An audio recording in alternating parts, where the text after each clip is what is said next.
All right, we are live. Today is super exciting. It's always super exciting when we do a live stream. That whole anticipation of pushing the go live button and then waiting for it to connect, it's exhilarating and terrifying at the same time. But today we've got some really exciting stuff going on. I am super stoked about this. It was like 64 days ago or something like that that I was cruising through YouTube and I I found this YouTube recording of an interview with Eric O'Neill as a spy hunter, cybersecurity expert. I listened to it. It was like an hour long, and I was like, "Man, this is so great." And I reached out to Eric, and I was really shocked and surprised and pleased when he responded like within 20 minutes of me reaching out. I was like, hold it, people don't respond that fast. This is amazing.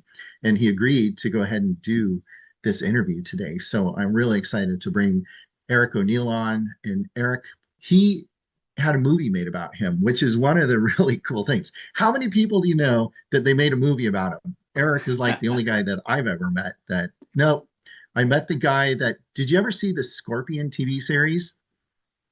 N- Um, it Not was that I like can a recall. decade ago. It was this like super genius guy who did like a lot of espionage type stuff too. Oh, I have seen that a few times. Yeah. Yeah, it was a great series. They only did like one season of it or whatever, 2 seasons, but it was a fun one. I really liked it. So Eric, this movie is really cool because here he is. He's an FBI agent doing ghost work, and I'll let you talk about what ghost work is in a couple minutes. And they bring him in and say, "Look, your job is going to be to take down this super spy." And the way the movie portrays it, Eric is like this terrified young kid, not really terrified young kid, but not feeling his oats, like is like, I don't know if I'm really up to this. And in the end, well, you got to watch the movie, but it's based on true story and it all works out for God, glory, in America, right? Yeah. And clearly I survived. So Clearly. hate to ruin that for you, but yeah. Spoiler alert. Yeah, and the movie ends with Eric resigning from the FBI and going on to his future life. And here we are in his future life. What is this, like 26 years later, something like that? Yeah, it's way later. I left the FBI in 2001, right? Yeah. So before 9/11, or else I'd probably still be in. And went on to if you did watch the movie or read my first book, I was in law school while I was engaged with the Hansen case, and then I left and took that law degree and worked for one of the biggest firms in the world, and then started my first company, left that firm, was a general counsel for a global charity, and started speaking as a keynote speaker. Became an author. I've written 2 books, and now I have started about 3 years ago. Started a cybersecurity company. So that's what, Nexusure? Is that how you say it? Nexus Shore, yes. Yeah. And so who's your audience for your Nexusure? Well, Nexus Shore is a cybersecurity advisory and technology company, and we are focusing on everything from small and medium businesses to enterprise. We have a brand new technology that has reduced the cost significantly from a lot of our competitors because we built it from the ground up with agentic AI. So Hmm. the AI that we've trained does a lot of the work that a human would typically need to do in a large security operations center, what we call in cybersecurity a SOC. Most companies don't have the money to build that, so they either outsource it and there's a delay. The AI can do it in instance where it might take, a human who's drinking a lot of coffee and on the ball and never looks away from the computer, a couple minutes. Um, Yeah. we started as a cybersecurity advisory firm. And what it is it's a company that practices what I preach. We come into organizations at a very low cost. We'll help you learn where your holes are, where your seams are, where attackers are going to get through. And that doesn't just include the technology or where you store your data, but your people. And as I'm sure we're going to talk about, Chris, today, people are the weakest link in technology. And what I've written in my books is that all these cyber attacks today are really old traditional espionage repackaged by cyber criminals. to come after you and me. Not computers, not networks, not technology, not systems, but you and me, because we are the ones who are going to make the big mistake and let the bad guy in. One of the themes that I like to harp on, and this started back in the 80s when I got into the real world out of college, was the whole thing of high tech versus high touch. I think it was Alan Trofler Mm. who wrote a book called The Next Wave or something like that, because the personal computer had just hit the scene and everyone's like, oh, computers are going to take over and we're all going to lose our jobs. And, a lot of secretaries lost their jobs. How many secretaries do you know nowadays? I don't know any secretaries, are all Yeah, administrative actually, assistants. when I was a lawyer, that's where they changed their titles from secretary to administrative assistant. You couldn't say that anymore. But when I started as an attorney in 20, let's see, by the time I finished law school, passed the bar, it was 2003. Hmm. And, I had a secretary. And then by, I think, 2005, I had an administrative assistant. And they were shared by something like five or six attorneys. Yeah. Because yeah, computerization, databases, and a lot of that automation had replaced a lot of the time-consuming tasks that humans had to do. And I'm guessing that where you're going is today, AI has changed that paradigm completely. Oh, amazingly, completely. So, what I want to do real quick is I actually popped up and I found a couple of headlines. It was really strange because I was thinking, I'm going to do a search for cybercrime and commercial real estate, cybercrime and commercial brokers and stuff. And there's going to be like a jillion headlines. It's going to be really easy to show what's going on here. But it was like a lot of press releases and not really a lot of stories, like the American Land Title Association talking about cybercrime, and how important it is. And there was a lot of stuff that came out in April when the government came out and did a big cybersecurity push. NAR, 1 in 5 targeted, how to prepare for rising scam threats. Cushman Wakefield, this just happened July 1st, this came out. Mhm. So they had a big cyber attack. And this is like the only actual news headline I found of commercial real estate and cybercrime, which it amazes me. And then this just came out yesterday. Selling your home this summer, your data is already moving. And so there's a lot of stuff. But before we come back and Eric tells us what he thinks about this, I want to quickly remind everyone about the Realtors Commercial Alliance of California. We are the only association of realtors in the state of California solely and exclusively dedicated to commercial real estate. And we empower our members to thrive in commercial real estate through education, networking, fostering collaboration among commercial residential real estate professionals and business brokers. And if you're interested in membership, go visit our website, rcaoc.org. And we do commercial real estate education, training. We got some social events coming up.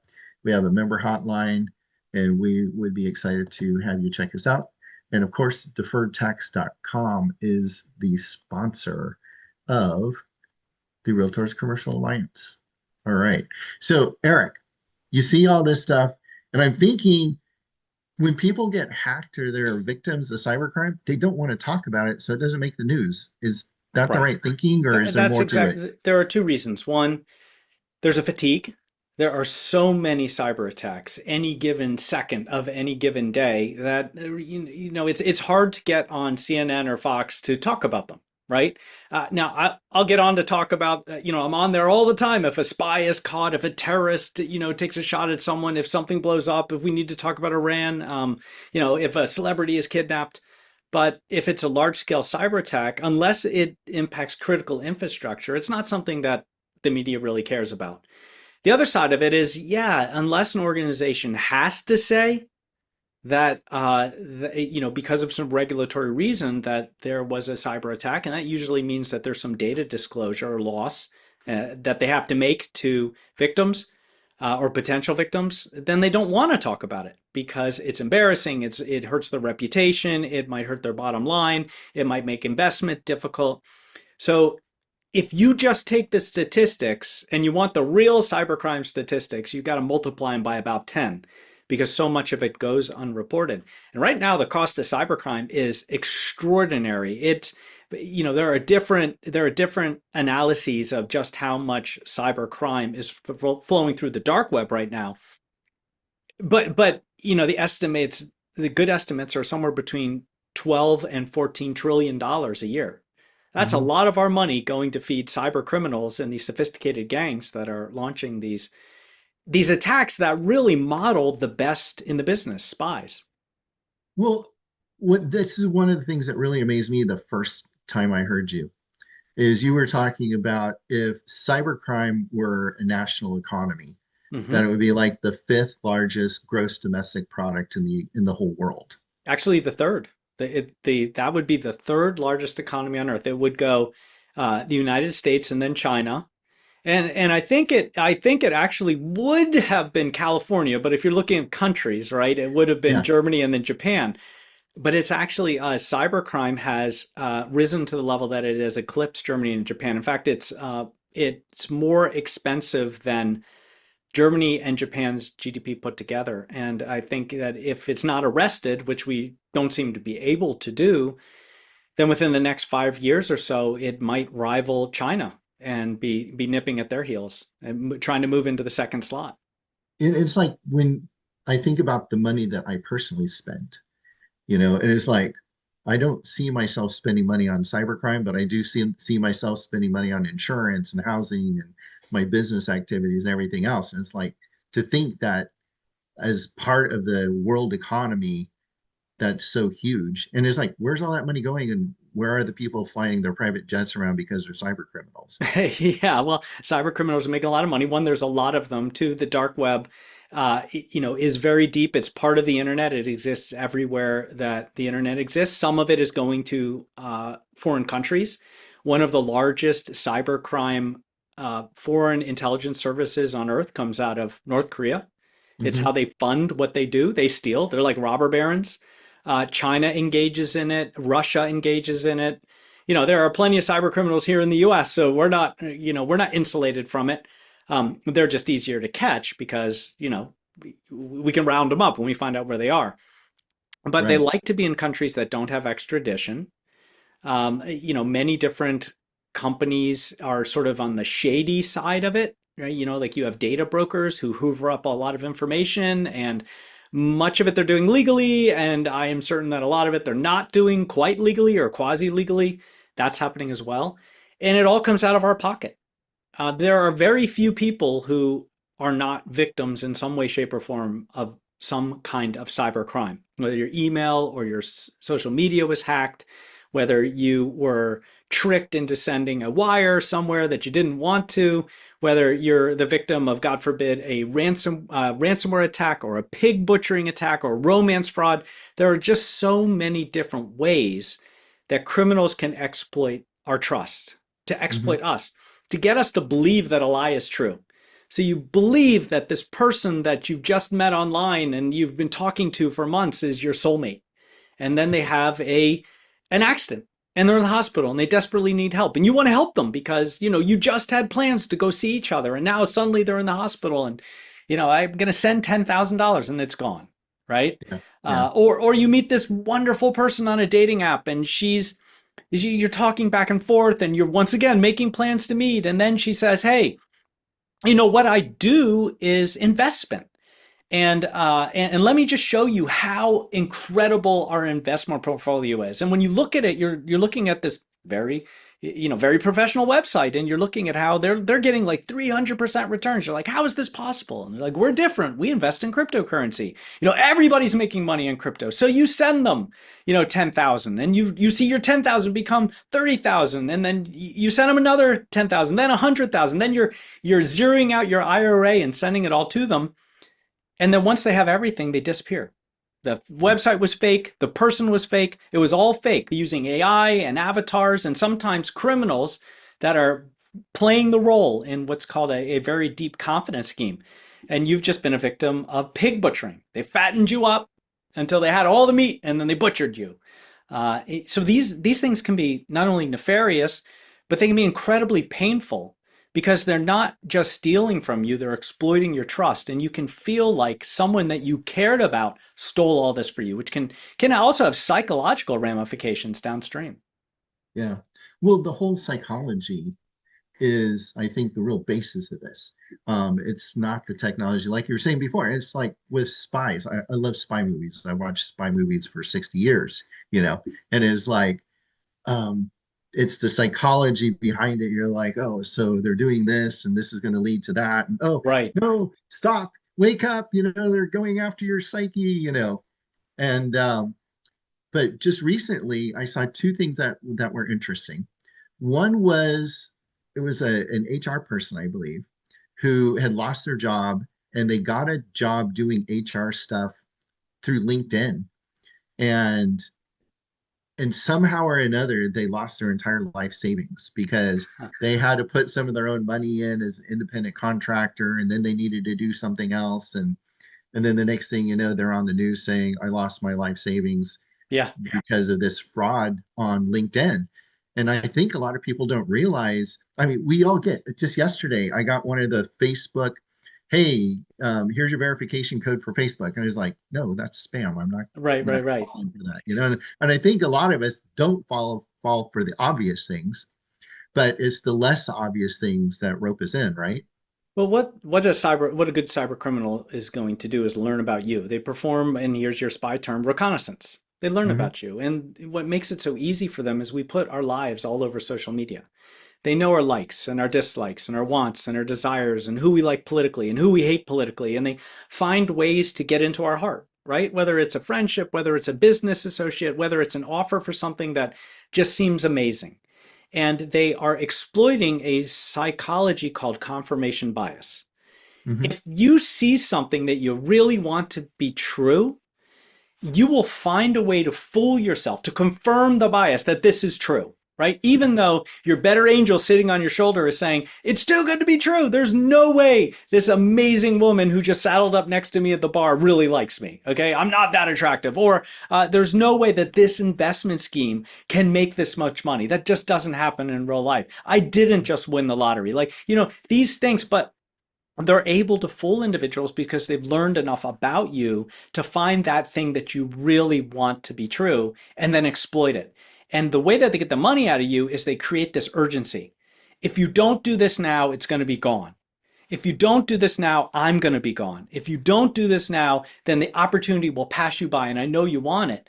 And so with these ideas like jobs, I mean, in the beginning of my book, my new book, Spy Sites and Cybercrime, I start with a story of how I was fooled. How I have decades of training, and I was taken in by this just brilliant, sophisticated cybercrime group who sent me an invitation to speak somewhere I really wanted to speak.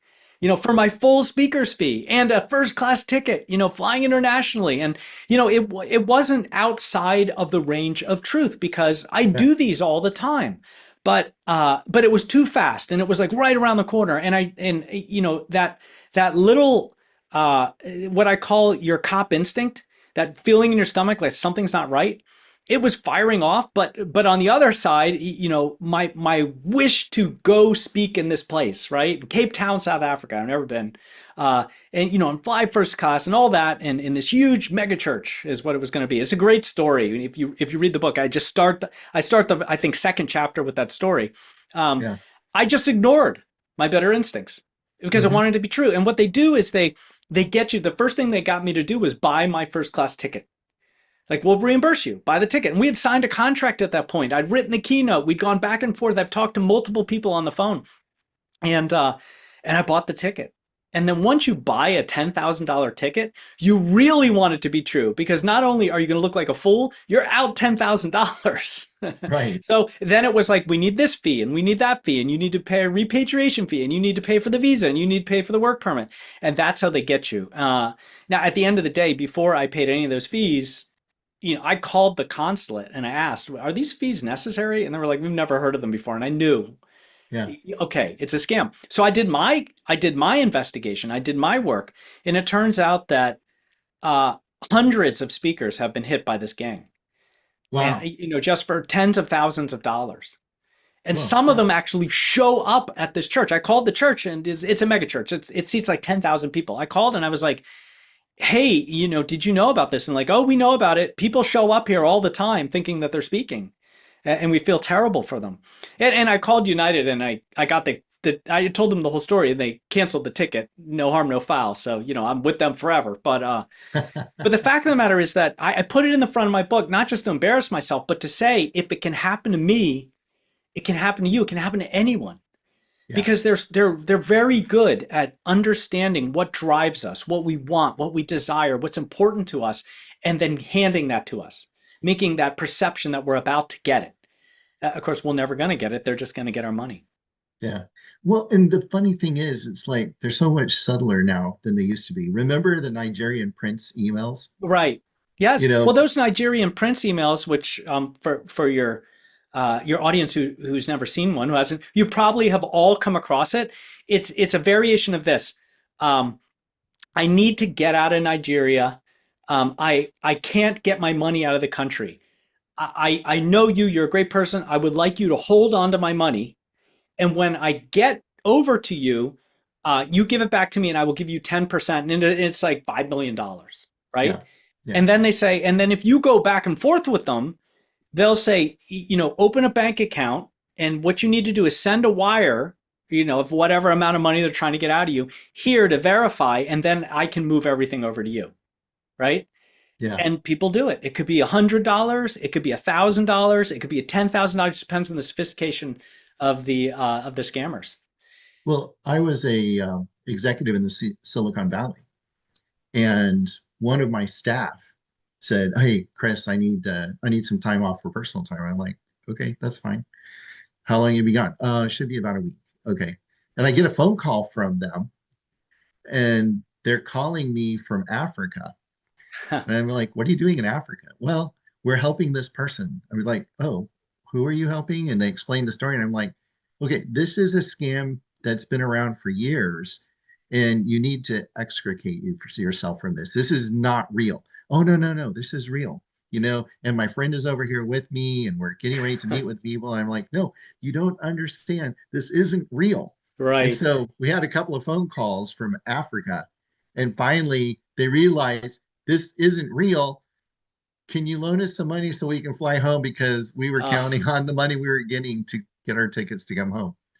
So that was my actual personal experience with someone who was defrauded by the Nigerian by the princes. Nigerian prince. Yeah, that's a bad one. The one of the sort of minor ones that hits people all the time is in this sort of the lower level of the cyber criminals, these gangs, they'll troll social media to find out when you're traveling or when your friends are traveling. They will breach email accounts and review emails and learn, like, for example, a friend of yours had her email compromised, and she's traveling, and they know she's traveling, right? And they will look for, flight itineraries, and they'll look for a time that she's on a plane incommunicado, and then they'll send an email to her entire contact list because they breached her email, right? Saying, I'm traveling to Cozumel, right? Mexico. I'm in Right. Cozumel. I made it. You all know I was traveling here, but I got off the plane. I did something dumb. I decided to walk a little before I took a cab, and I was mugged. And now I don't have my phone, and I don't have my passport, and I don't have my money, and I don't have anything. I'm using an internet cafe. They were kind enough to let me log on. Can you please wire money to Western Union? I'll go to the window and pick it up. Just please, please, please send this money. And I'll pay you back as soon as I'm home. I just need to be able to pay my hotel, get a new phone, and I'll call you right away. And Yeah. it's a fishing expedition, right? Hmm. Because it goes to her friends. It comes from her email address. It all sounds right. Everyone knew she was going on vacation. They can't call her, or some of them try to call because they're smart, but she's on a plane, so she's not gonna answer. Right. And so it goes right to voicemail, which to them verifies the fact that her phone was stolen or is gone. And so they send the Confirmation money. bias. Yeah, and they're just hoping, like, they get 10 people to send $1,000 to Western Union, and they go pick it up, and now it's gone. Yeah. Because once you send that wire, it's gone. It can't be reversed. It's like using Zelle. Yeah, people do it with Zelle, people do it with Venmo, people do it with all sorts of those. And that's why when you when you try to send to someone new that you've never sent before, it says, make sure this is who you want to send to, right? Enter their phone number. Make sure that you actually, there's fraud. They're sending all these things because if you send it to a scammer, they're not going to reimburse you. Yeah. I was listening to a really popular podcast, and it's actually like really super wealthy millionaires who are hosting this thing. And they're all technologist type people. And one of them was saying that they were, and they're always traveling all over the world doing conferences and tech events and stuff. And one was saying, yeah, I was out traveling and I got this message from my executive assistant. And they said, hey, we just wired the $75,000. He's like, what? What 75,000? What are you talking about? You know? And it's like, well, you wanted this money for this, and so I just wired it. And he's like, stop, don't do any more. Right. And it turned out that it was a cyber criminal who got them to wire $75,000 on a transaction they were working on. And it sounded totally legit to the executive assistant, you Certainly. know, Yeah, that's called business email compromise. They likely were able to hijack his account or someone who's someone in the trusted. They firm. usually try to go after the CFO, right?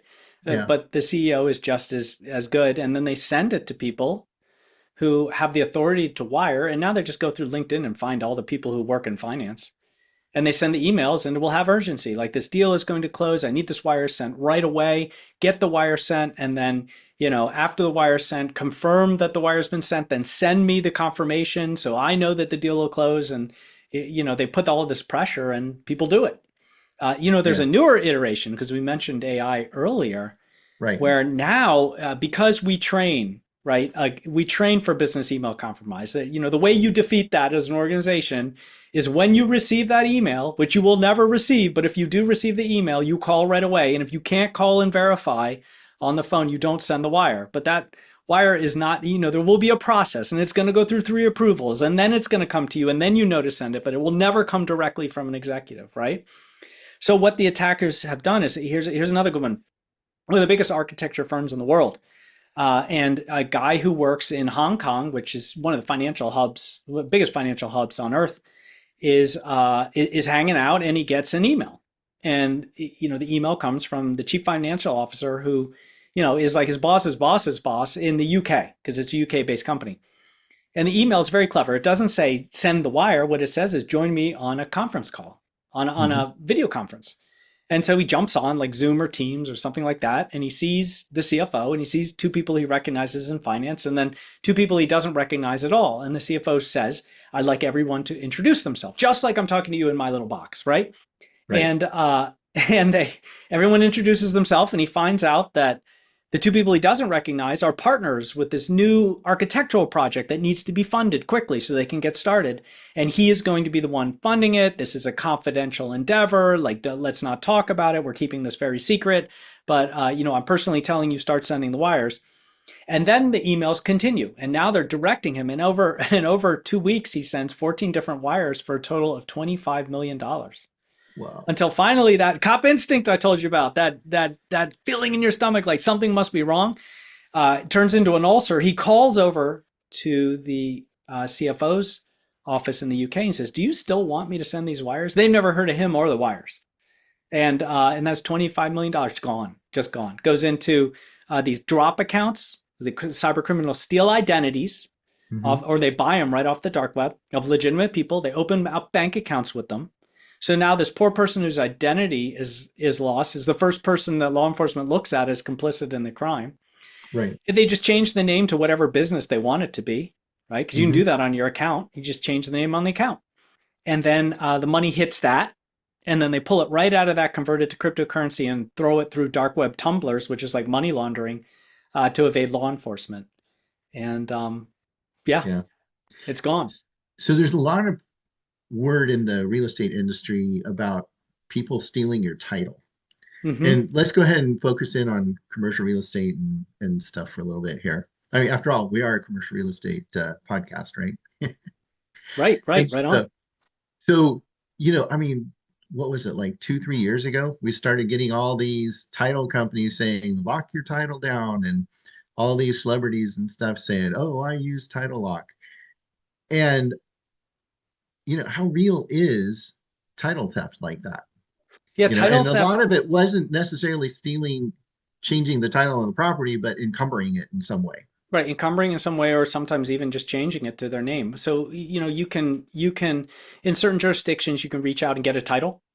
And then what you're doing is you're saying that this is mine, and then you're forcing the actual owner to prove that they are the ones who own it and not you, right? And what they're doing is, yeah, they're encumbering it. They're using it in order to make money somewhere or get an investment, or they're using it as collateral against some loan. And then, of course, they don't own the title, you do, and that can show up as your debt, not theirs. Or they just outright try to steal the title to the property. So, look, the trick here, if you don't want to go to a company like TitleLock or one like that, the trick here is to pay attention to your investments, to your property.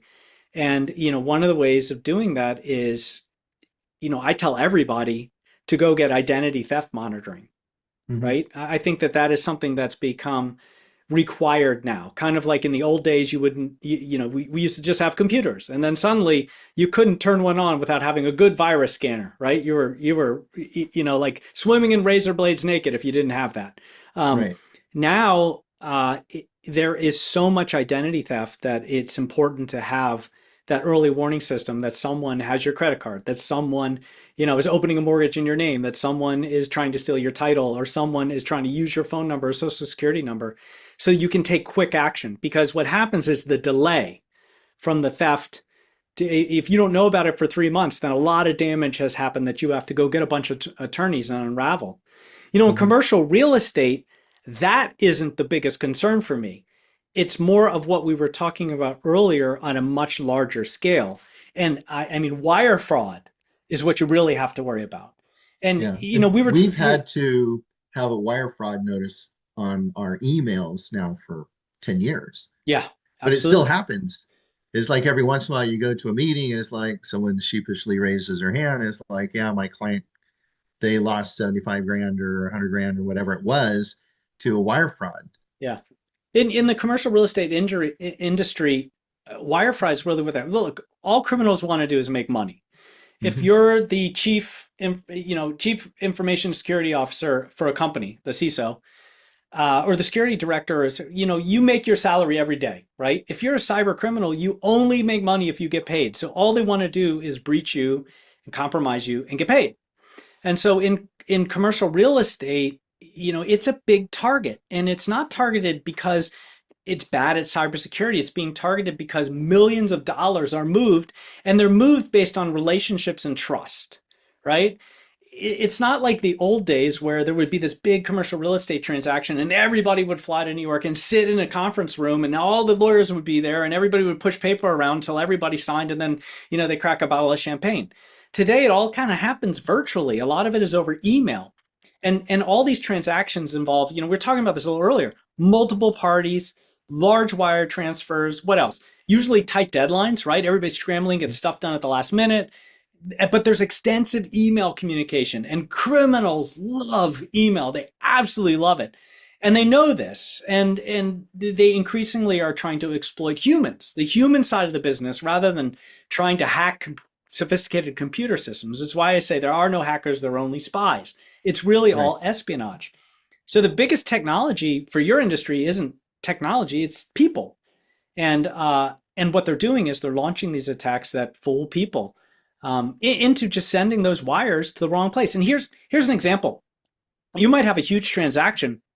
What these very sophisticated groups, so when they're going after millions, they're sophisticated. They're not like three, 18-year-olds sitting in a basement somewhere. They'll do a lot of reconnaissance. They're going to learn all the players in the deal, and they're going to try to find someone they can exploit. And they want Mhm. someone who has some sort of authority in the deal. So they're going to be looking at attorneys. They're going to be looking at one party or other who can make decisions. They're going to be looking at the different parts of the deal that can direct where the wire transfer is going to go, right? Because Right. that's the point of attack that they want to hit. they're going to compromise that email and they're just going to lurk and watch. And what they're going to try to do is find that one great moment, just before everything's going to happen, lurking, waiting, watching and waiting, uh, where they can insert themselves and redirect the money somewhere. So like say it's the morning of closing, right? And the Right. attacker, they register a domain name that's almost identical to the attorney, right? Maybe one letter is different and nobody really notices. And then there's an email and it says something like, due to a last minute audit, our escrow account has changed, right? Hmm. So please use the attached updated writing instructions. And they need to receive and we have to receive the funds by like say 3 p.m. to avoid delaying closing. Now, this isn't what everybody planned, but the email looks perfect. The signature is correct. Even the formatting is identical and the timing is just right because everyone's under pressure. Tenants are getting ready to move, financing expires that afternoon, like all this stuff's happening, and nobody really wants to be the person who delays a multi-million-dollar deal. So the wire Right. gets sent, right? Yeah. That's how it happens. The wire gets sent, now it's gone. Within minutes, the money just moves through these drop accounts to oversee account and then converted into cryptocurrency. And by the time someone realizes that they were scammed, it's done. It's gone. FBI is involved and they're chasing it down and maybe they pull some of it back, but they can't get all of it. They can see the money. That's the Hmm. crazy thing in these scams. Because because cryptocurrency works on something called a blockchain, it's all in the open. You can see the money. You don't know who owns the wallets and you see it move from wallet to wallet, but you can't touch it. You can't do anything until it hits an exchange, because you don't know who owns the wallet. You can't touch it until it hits some regulated exchange. So they will just move it and try to move it faster than the FBI can follow until they finally get to a friendly bank and they pull it out really fast. Hmm. That's crazy. Well, and the other thing is in this world of deep fakes, it's like I could be looking at you. I've never met you in real life, and you could be Hey Jen or something, you know? Yeah, the fidelity is incredible. For some of my keynotes, I use deepfakes. Yeah. Sometimes I just want a glass. I want to take a good sip of water, and my deepfake will take over. Right? Like evil Eric's taking over, and sometimes I argue with it. Right? Um, the other thing that I do that's a lot of fun is I speak internationally a lot, and I speak in countries where maybe 50% of the crowd speaks English, but most people are actually listening with simultaneous translation, which is now being done by AI. You used to have people Right. in booths. Um, Yep. Still see booths sometimes. And I spoke in Ukraine a few years ago, and yeah, go into a war zone and do a keynote. I'm like a real dedicated speaker. But the halfway through, the poor Ukrainian translators came up and said, Eric, just so you know, every one of your words is like four of ours. And I was like, okay, I'll slow it down, right? But Yeah. I will have an AI avatar and I'll record myself saying like 5 minutes of the keynote, right? Like a great part, but I wanted to say. Um, Right. and then I'll have the AI app translate my voice into the language of the people where I'm speaking. And Hmm. it's my voice, just like you're hearing me, but speaking another language. And it's so close. I spoke in Brazil and I sent it to my friend who speaks fluent Portuguese. She's from Brazil. And Right. she's like, "Did you read this?" And I was like, "You sound perfect. Were you practicing?" I said, "No, it's all AI." And she was floored, Yeah. flabbergasted. It's so good. It And is. Are in you it's using getting so 11 good. labs or are you using something else? I was using a combination of a few different apps, yeah, that I Okay. subscribe to. And it's Yeah. mostly, I use it for testing and I use it for this fun stuff on for demonstrations on stage, but anyone can use it. Yeah. Anyone can use it for good or bad, right? Yeah. And the fidelity is getting incredible. And when we're in a little box like this, it's almost impossible to tell. I could Hmm. have myself dressed just like this with this background. All I have to do is take a screenshot of myself. Actually, if you want to get the fidelity really well, you do this. You talk for 5 minutes, right? With a good camera, and you just talk for 5 minutes. You upload that, and it has like every turn of your head, how your eyes blink, how your mouth moves. It's all synced really nicely. But you can do it quick and dirty with a screenshot. Well, yeah, I think it was like a year ago. They said with a 5-second segment of speech, you can duplicate a Clone person. a voice. Voices are very easy to clone. Yeah, Yeah. absolutely. That's why so many people in the security world, and it drives me nuts, they turn off their voicemail. They don't have a voicemail because Hmm. you can clone a voice just by calling someone and copying their voicemail. Yeah, just their greeting. Yep. Hi, this is Well, Eric O'Neill. and now it's I'm like not anyone in who's right been now, on but leave me a YouTube, message. Yeah. Yes, it's if like, you're on YouTube and you're all over the place like you and I are, forget it. If someone wants to clone our voice, they've got it. If they want to make an AI avatar of us, easy. yeah. So one of the things that, I mean, I've been one of these guys that's always paranoid, right? Just a little paranoid. Uh-huh. There are monsters under my bed. I know it. I saw them.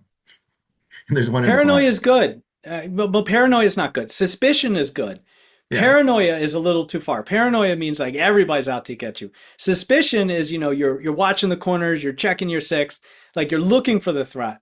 So, you kind of want to reel it back to just being healthy suspicion, and that can save you from a lot of these attacks. So one of the things that I've done with family and stuff is like, okay, I need to send you something like a credit card number. So I'm going to send, one set of digits through Facebook Messenger, and I'm going to send another through text. I'm going to give you the last Mm. ones over the phone. So hopefully, people can't put all the different communication channels Yeah, they'd together enough really to, they'd really have to have you in order to do that. Yeah. One of the safest ways is to do it well over the phone if you're like it's actually probably the safest way to do it, believe it or not, would be using an encrypted app, right? Where hmm it's encrypted. And more, like for example, your phone calls are not encrypted. right. Yeah, like your texts are, but only if you're going device to device. So if you've got an iPhone and you're texting someone with an iPhone, well, you're encrypted. If you've got an iPhone and you're texting someone with an Android, it's not encrypted. That's why, everything turns into a green bubble. Mm. So you Well, do I have to don't be use an careful sending Apple, that. so I don't know about the Apple green bubbles. Yeah, yeah. If all you use is Apple, then you're always seeing the nice blue bubble. Everything's encrypted. But once an Android person jumps in, nothing's encrypted. It all is being sent by SMS. I think just within the last month or so, they've been talking about moving Android and Apple people onto a unified Google messaging platform. Yeah, well, they're trying to solve that problem because it causes everybody to get angry at their friends. Yeah, Like, I don't like it. Now I can't do all the fun little things I used to do. And it's the same thing for, people on the other side. They're like, this Apple person's in here, and now we can't do all our little emojis and stuff. So they're all trying to work on that. But I think the important thing is look for things, look for ways to communicate that are encrypted and secure. hmm And make sure. And yeah, you never want to transmit something that's really important in the clear. Like never use an email to send your credit card information, for example, or your social security number or something like that. right. Or tax returns. Yeah, Yeah, exactly. That's why a good tax accountant or attorney will have a secure encrypted portal that you're uploading to. right. And good commercial real estate agents should also, or Oh, even regular certainly. Yeah, that agents. stuff should not be doing the less you do on email, the better, because Mhm. as we discussed, like email can be intercepted. Yeah. So this is a good time for me to note that you've got a free weekly newsletter. And Yes, I enjoy reading it because you have a lot of practical pointers. It's like, here's 5 things that you should do to protect yourself from this or whatever. And you've got different things that pop up. And so, how do people get your newsletter? certainly. The easiest way is to go to my website. It's www.ericoneal.net. And at the top, there's a banner, and my web designer put little fire emojis next to it. Like, click here to start, and that will get you right to the newsletter. Or you can just type in ericoneal.net/newsletter. And just drop in an email, any email you want, and you'll get the newsletter to your inbox. It only comes once a week. hmm There is no spam. You're not going to get emailed every day. Just one email once a week on Tuesday at 9:03 because I just like the number three and I like 9 in the morning. And yeah, it has a great format. I usually have a title story, which is just something that really matters to me that I think people should know about. It's a little bit more of a long form story, kind of like how I write in my book. And then there's the cybersecurity breach of the week, the cybersecurity tip of the week, and the AI trend of the week. Like, what do you really need to know about what's happening in AI? And sometimes it's a funny prompt, or sometimes it's a scary thing that AI is going to do, or sometimes it's me putting my futurist hat and talking about, what's coming down the chain, what's next, what's going to be, fascinating. Um, and it's taken off. I started it before my new book, Spies, Lies, and Cybercrime, which the book is titled Spies, Lies, and Cybercrime, and so is the newsletter. It Right. and it continues the book. So many people who read Spies, Lies, and Cybercrime, at a point, like I had to hand it to my editor. And I was writing right up to the deadline because cybersecurity never stops. So it allows the book to continue to live and breathe. And so everyone who loved the book, and it was an instant bestseller, is really enjoying the newsletter because it's written in the same style. Well, one of the things I really like about it is you open up and tell us a little bit about your personal life, like Yes. going to take your daughter to the Naval Academy to get her launched in her career as in the Navy, which, by the way, tell her thank you for her future service. I will, absolutely. Yeah, the one thing about taking your firstborn, and and I write it not just me taking my kid to the academy, but for any parent who's doing this, right? It is handing over that protection from me, right? That was my job for all these years, and now I'm relying on them, and that's difficult. And a lot of what we think about in security is the same way. We hand over our trust, right, to someone else, and we're hoping that they're going to protect our information, our data. But with this story, it was a very emotional moment, and I thought I'm going to write about it. And it goes into a little bit of patriotism and how proud I am, and it goes back into my service in the FBI and how it felt to go through the boot camp at the FBI Academy for me, and what you must be going through. And it was it was after a letter to Robert Hansen that I'll never get to send. It was my second most popular um, newsletter I've ever written, and I've written almost 100. Hmm. Yeah. Well, speaking of patriotism, I'm envious of you because you were on the right off the mall watching the Yes, I world was. record fireworks show, and seeing the flyovers of the planes. So, Yeah, it was pretty amazing. And that fireworks show went almost 40 minutes. I mean, it yeah. boggled your mind. It just kept going and going and going. It was incredible. And my wife loves fireworks. Well, I mean, I like them, but she loves them. 850,000. Yeah, it was just, and it was in two different spots, so you were surrounded by them. But the air show was exceptional. For me, the air show was the coolest thing. And where I wasn't on the mall. I don't like lines, right? Yeah. And to get onto the mall, it was a very long line. The whole mall was completely packed. That World Showcase, well, all the states, and they're representing, and was totally packed. It was very hot. It was like 100 degrees that day, Hmm. and you had to go through metal detectors. The magnetrons or Yeah, the whatever you call magnetrons to go through, and so that created all these little funnels, and so there were these long, long lines. I mean, it was great that so many people came out and wanted to be part of it. I was happy to be sort of adjacent. them. Yeah. At a Yeah. friend's house on his patio. He lives right in Eastern Market, and all the planes were flying over us. So we got to see, they went over the people and the air show, and then their turnaround point was right where we are. So we got to see all of it, and it was just incredible. Yeah. That I wish I were there. That is amazing. So back to cybersecurity. You know, when I look at the future and I look at AI and the how fast everything is rapidly moving, and you think about quantum computing, all of a sudden quantum computing is like mainstream press in the last 6 months. It's like, how are we going to keep up, and how are we all not going to be like bankrupted by the criminals in the next 5 years? Well, the criminals, we're fighting back against the criminals. In cybersecurity, the mandate is to restore trust, right? And I like to say that what cybersecurity has to do is restore trust in data. Like when we're online, we need to trust what we're seeing, and that's the holy grail. And battling the cyber criminals one attack at a time. I mean, it's the fight that I took up years ago. It's why I write these books. It's why I write the newsletter. It's why I'm on your podcast. It's to help inform people. A smart, informed citizenry can beat cybercrime. We just have to beat them at their own game. And every time they lose, they don't make money. So we can actually dry up the dark web if everybody jumps in and does their part. Um, AI is changing the game, but it's changing the game for good or bad. Cyber criminals are able to do a lot of what they're doing because of AI, but we're able to innovate and change the world because of it. The new company I founded, Nexus Shore, we're using AI built from the ground up to do everything we're doing. So we're fighting AI with AI. And in my book, Spies, Lies, and Cybercrime, I even, I quip a little bit. If you want to believe that what's happening today in cyberspace is like Tron, the movie Tron, the 80s version, the good old one, Yeah. and bad AI is fighting good AI with light cycles and throwing discs, sure, go ahead. Whatever metaphor you need, whatever analogy you need, it's fine, because that's what's happening. AI is constantly battling AI and for a foothold in our data. And we're just hoping the good guys win. You mentioned quantum. I spent a chapter in the book on that. As a futurist, I got to think about things like this.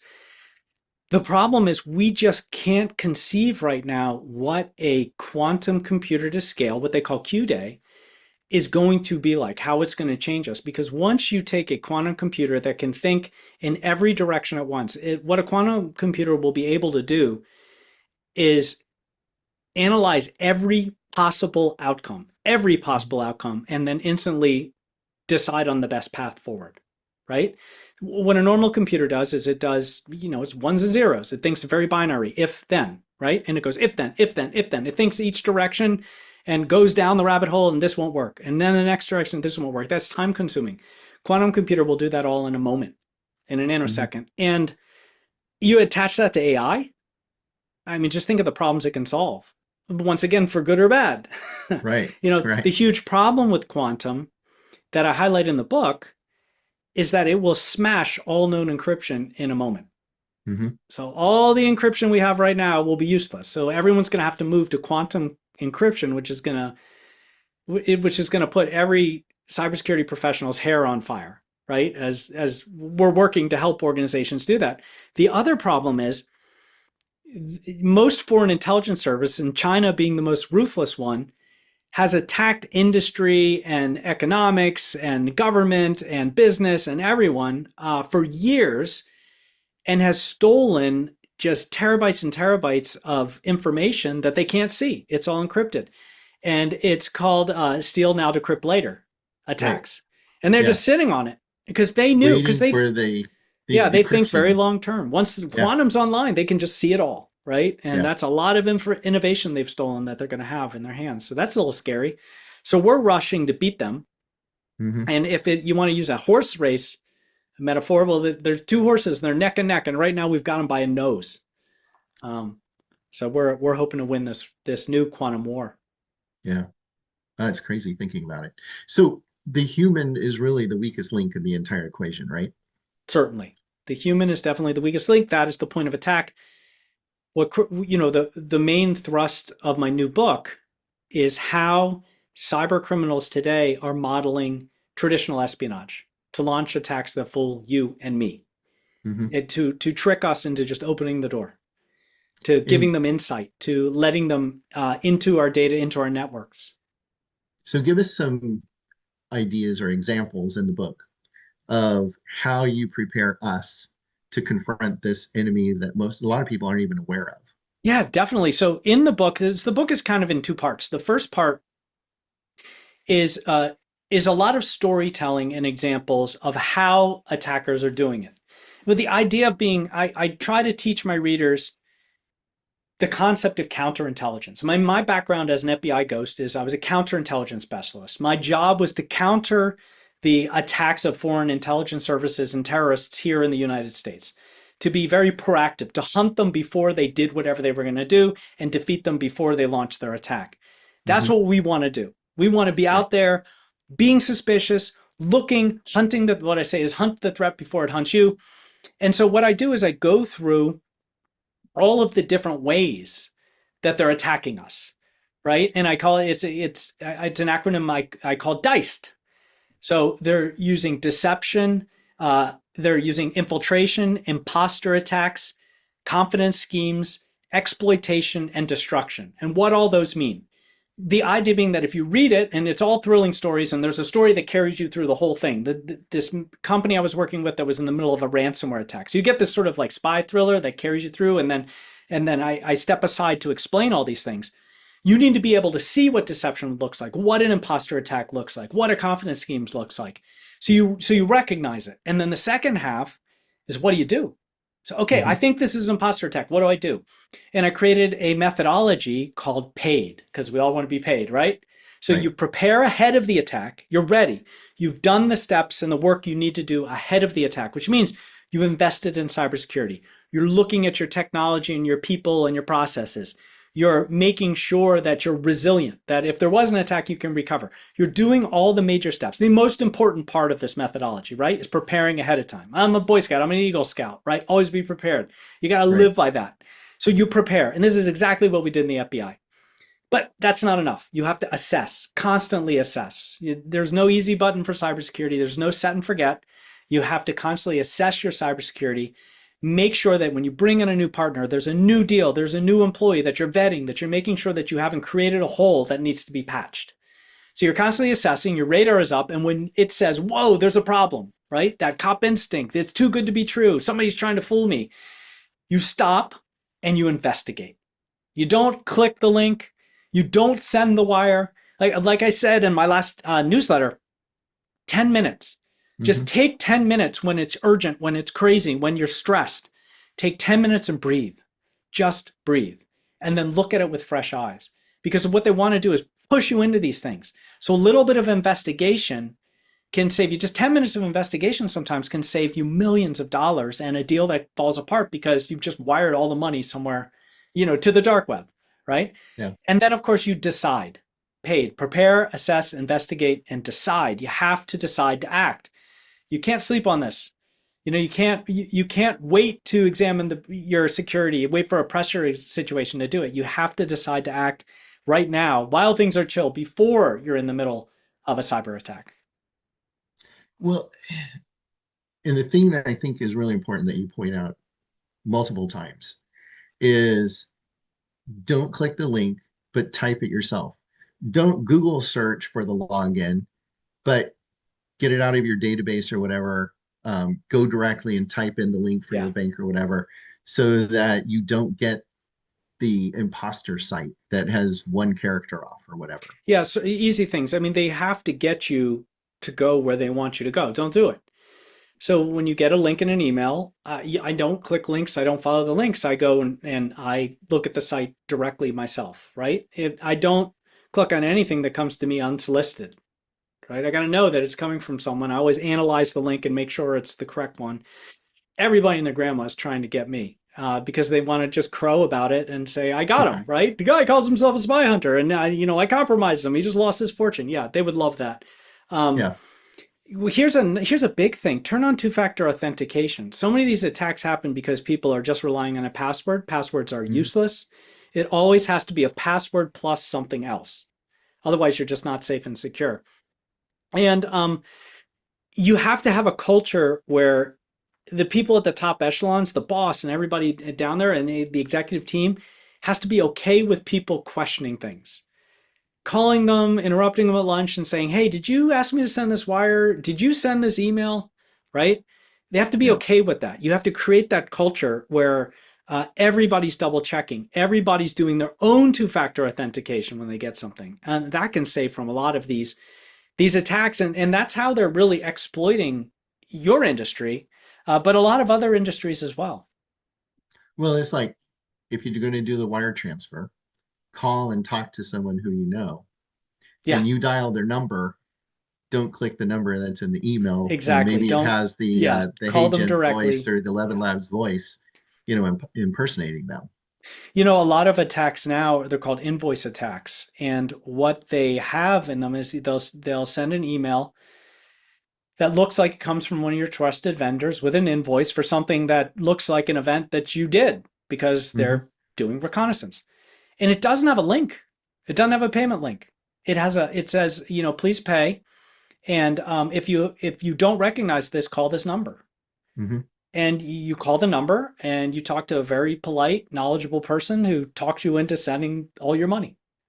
Yeah. And while they're at it, they're breaching your systems, and then you get the second attack as ransomware. Yeah. Now you got to pay more to get your data back. And I think a lot of people don't realize that when you get these text messages with these weird short links, it's just a series of numbers or whatever, and you click on that and they can take your phone over, right? Yes, there are ways to do that. Absolutely. And yeah, you have to be very careful. Now there are text-based attacks that are going after phones, and phones are very scary because everything is in them. If someone Hmm. has access to your phone, they have access to almost everything. Very few people. A lot of times, sometimes when I travel, especially when I travel to foreign countries, I travel with a phone that is just activated to the phone number. That's it. Hmm. And if I lost it, I wouldn't care. It doesn't have a picture of my kid on it, has no access to my email, nothing. Yeah. Because, if it's lost or it's taken away, then I don't sweat it other than I'm out the money. Yeah. All right. This has been fantastic. I would love to just sit down and have barbecue with you or something That sometime. would be We'd fun. we'd have a lot of fun talking about this stuff. But I really appreciate you joining us for this last hour. Amazing information. This stuff just fascinates me to death, and probably it will kill me eventually. But you know, the book, got to get the book. And I'm going to put the link for getting the book.